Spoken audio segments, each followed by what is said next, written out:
हरियाणा की हर अपडेट के लिए बेल आइकन दबाएं और सब्सक्राइब करें STV हरियाणा न्यूज। भारत में कोरोना वायरस के मामलों में रोजाना बढ़ोतरी हो रही है। बीते 24 घंटे में देश में कुल 1,68,912 नए केस दर्ज किए गए। पिछले 24 घंटों में कोरोना से 904 लोगों की मौत हो गई। अब तक का सबसे बड़ा रिकॉर्ड है। सुप्रीम कोर्ट में भी कोरोना ने दस्तक दे दी है। सुप्रीम कोर्ट के कई कर्मचारी अधिकारी कोरोना के चपेट में। कोरोना के बढ़ते खतरे को देखते हुए अब सुप्रीम कोर्ट के सभी जज वीडियो कॉन्फ्रेंसिंग के जरिए अपने निवास से ही सुनवाई करेंगे। हरियाणा में फिर कोरोना के मामलों में बढ़ोतरी हो रही है। पिछले 24 घंटे में कोरोना के 3440 नए मामलों की पुष्टि हुई। बीते 24 घंटे में कोरोना से 16 लोगों की जान चली गई। 1896 मरीज ठीक होकर घर लौट चुके। कोरोना से अब तक प्रदेश में 3268 लोगों की मौत हुई।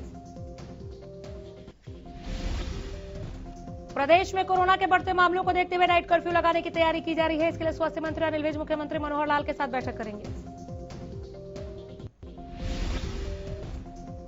फ्रंटलाइन के सभी विभागों को अलर्ट कर दिया गया है। बढ़ते कोरोना मामले के बाद दिल्ली और पंजाब में पहले ही नाइट कर्फ्यू को लागू कर दिया गया। हरियाणा सरकार भी विचार कर रही है।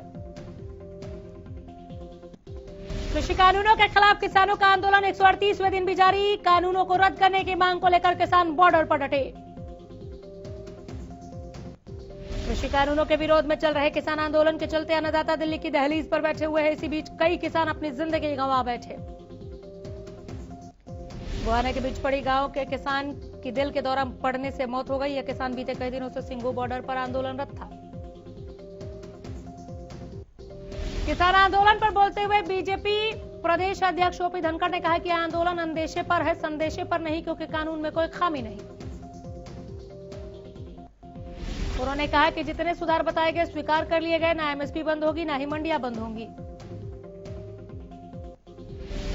अंबाला में करीब 1 साल पहले बंटी नामक युवक की चाकुओं से गोदकर हत्या कर दी गई थी। अब गवाही देने से रोकने के लिए मृतक की बुजुर्ग मां को जान से मारने की धमकी मिल रही है। पीड़ित मां का आरोप है कि पुलिस भी इस मामले में टालमटोल कर रही है। हालात यह है कि बुजुर्ग मां अपने बेटे के हत्यारे को सजा दिलाने के लिए दर-दर की ठोकरें खा रही है। झज्जर के राजमंडी में गेहूं की खरीद जारी है, जिसे लेकर किसान बेहद खुश है। कह रहे हैं हमें कोई दिक्कत नहीं।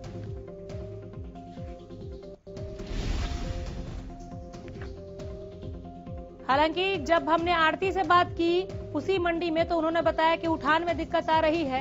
अनाज मंडी में गेहूं रखने की जगह को लेकर भी काफी दिक्कतें हैं। सफाई कर्मचारियों की वेतन बढ़ोतरी को लेकर रेवाड़ी के बाल भवन के सभागार में मुख्यमंत्री मनोहर लाल का आभार व्यक्त किया गया।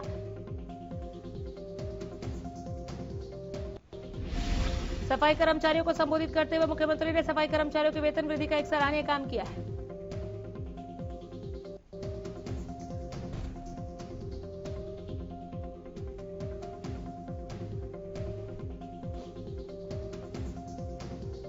सोनीपत की STF पुलिस को बड़ी कामयाबी हाथ लगी। टीम 17 साल से फरार आरोपी को झारखंड से गिरफ्तार किया है। धर्मेंद्र ने साल 2000 में गन्नौर में पेट्रोल पंप पर लूटपाट की थी। सरकार ने धर्मेंद्र पर 25,000 का इनाम घोषित किया था। धर्मेंद्र सोनीपत के चटिया ओलिया गांव का रहने वाला है।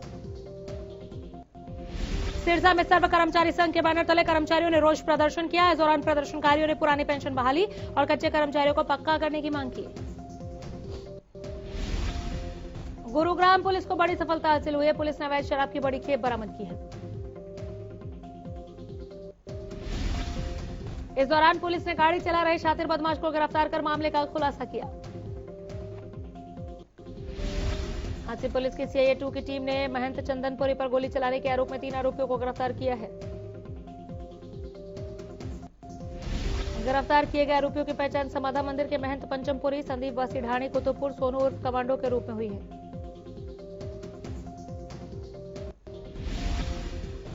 पानीपत निंबरी गांव के नजदीक एक डंपर ने मोटरसाइकिल को टक्कर मार दी। बताया जा रहा है कि हादसे में मोटरसाइकिल सवार 3 लोगों की मौत हो गई। टक्कर इतनी जबरदस्त थी कि 2 लोगों की मौके पर ही मौत हो गई, जबकि तीसरे शख्स ने इलाज के दौरान दम तोड़ दिया। हादसे के वक्त तीनों काम से लौट रहे थे। भिवानी में तेज रफ्तार का कहर देखने को मिला, जहां एक अज्ञात वाहन ने युवक को टक्कर मार दी। हादसे में युवक की मौत हो गई। सूचना पाकर मौके पर पहुंची पुलिस ने शव को कब्जे में लेकर अज्ञात वाहन चालक के खिलाफ मामला दर्ज कर लिया है। वहीं दूसरी ओर मृतक के परिजनों ने आरोपी की गिरफ्तारी की मांग की है।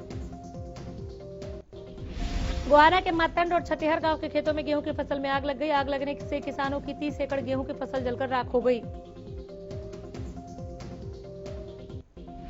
करनाल के पक्का खेड़ा और माजरा गांव में आग लगने से कई एकड़ गेहूं की खड़ी फसल जलकर राख हो गई। इस दौरान सैकड़ों एकड़ गेहूं के फास भी जल गए। आग लगने के बाद किसानों ने ट्रैक्टर और पेड़ों की टहनियों के साथ आग पर काबू पाया। आईपीएल का चौथा मुकाबला राजस्थान रॉयल्स और किंग्स 11 पंजाब के बीच आज वानखेड़े स्टेडियम में खेला जाएगा। दोनों ही टीमों का यह पहला मैच है। इंडियन प्रीमियर लीग के तीसरे मुकाबले में कोलकाता नाइट राइडर्स ने सनराइजर्स हैदराबाद को 10 रनों से हराकर सीरीज में जीत के साथ आगाज किया। केकेआर के लिए सलामी बल्लेबाज नीतीश राणा ने 56 गेंदों पर 80 रनों के धमाकेदार पारी खेली, जबकि राहुल त्रिपाठी ने 29 गेंदों पर 53 रन बनाए।